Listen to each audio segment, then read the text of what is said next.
मैं पाकिस्तान के अंदर मेंटली स्ट्रेस में हूँ। ड्रेसिंग रूम में बैठा होता हूँ, मोहम्मद रिजवान आता है, नमाज पढ़ना शुरू कर देता है, दूसरे प्लेयर्स भी आते हैं, नमाज पढ़ना शुरू कर देते हैं। ऐसी एक खबर या ऐसे अल्फाज जोड़े गए हैं सैम बिलिंग्स के साथ और उसके ऊपर उसका रिप्लाई आता है कि रबिश, मैंने तो कभी प्रेस कॉन्फ्रेंस की नहीं जो ये कह रहे हैं और ना ही मैंने ऐसे कभी अल्फाज यूज किए हैं जो ये बंदा कह रहा है। शायद सैम बिलिंग ने ना कहा हो, लेकिन सैम बिलिंग की किसी रूह ने जाकर उसकी मामा के कान में जाके कह दिया हो कि आपके जो बाबा है ना वहां पर तड़प रहे। मतलब यार कोई हद होती है। शायद बचपन में ही ना इनको नफरत पिला दी जाती है और ये बड़े ही उस नफरत के अंदर होते हैं। इल्म, किताब वगैरह सारी चीजें तो आप साइड पे कर दो, अकल साइड पे कर दो, इनके अंदर सिर्फ जहालत भरी हुई। पहले ये कभी मोइन अली को डेविड वार्नर को लड़ा देते हैं, कभी कहते हैं कि डेविड वार्नर वापस ही नहीं आएगा, कभी कहेंगे कि यूएई के प्लेयर पाकिस्तान छोड़कर जा चुके हैं, जितने गंदे हालात यूएई के साथ पाकिस्तान के चल रहे हैं तो वो वापस नहीं आएंगे, वो वापस आते हैं, डेविड वार्नर वापस आता है। डेविड वार्नर अपनी लड़ाई का भी बताता है कि बेटा ये आपके घर में चल रही है, यहां पर पीएसएल के अंदर कोई लड़ाई चल नहीं रही है। तो उसके बाद वो रुकते थोड़ी है। मतलब ये जो नफरत का सिलसिला है ये चलता रहता है, ये थमता थोड़ी है।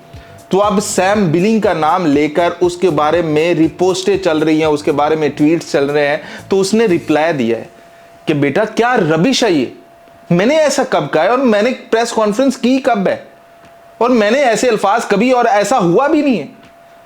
मतलब यार वो जो प्लेयर हैं वो पाकिस्तान में खेल रहे हैं, उनके डीएम्स में जाकर गालियां देंगे कि जाकर तुमने पाकिस्तान खेल रहे हो, ये है वो है।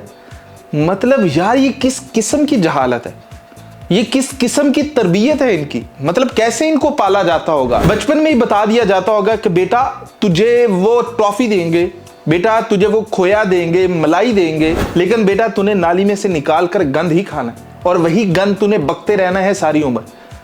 मतलब यार ये कैसे बच्चे होंगे, कैसे ये जवान होंगे, कैसी इनकी जहनियत होगी, कैसे ये परवान चढ़ते होंगे और कैसे ये बातें लाइक ये इनकी फैमिली क्या क्या ये डिस्कशन। हम तो ये सोचकर हैरान रह जाते हैं कि हमें कोई लेना देना नहीं है, लेकिन शायद अब आईपीएल के साथ हमें लेना देना पड़ेगा।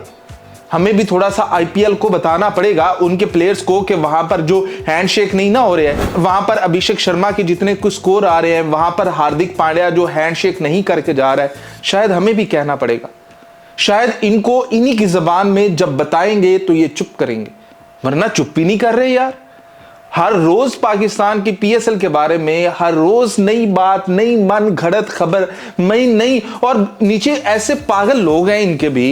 एक तो चलो ठीक है उसकी तरबियत ऐसी हुई है, दूसरे भी साथ जुड़े हुए हैं। ओ अच्छा ये लेने क्या गए थे वहां, खेलने क्यों गए थे वहां। ओ भाई ऐसा कोई थोड़ा सा रिसर्च कर लिया करो। गालियों के अलावा कुछ और भी होता है, आगे बढ़ो थोड़ा सा, कुछ और भाई फैक्ट्स के साथ चलते हैं।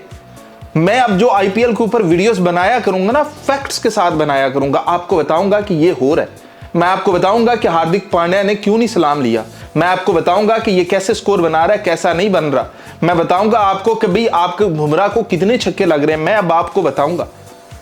इधर तो लड़ाइयां नहीं ना चली, उधर जो लड़ाइयां चल रही हैं वो आपको बताते हैं।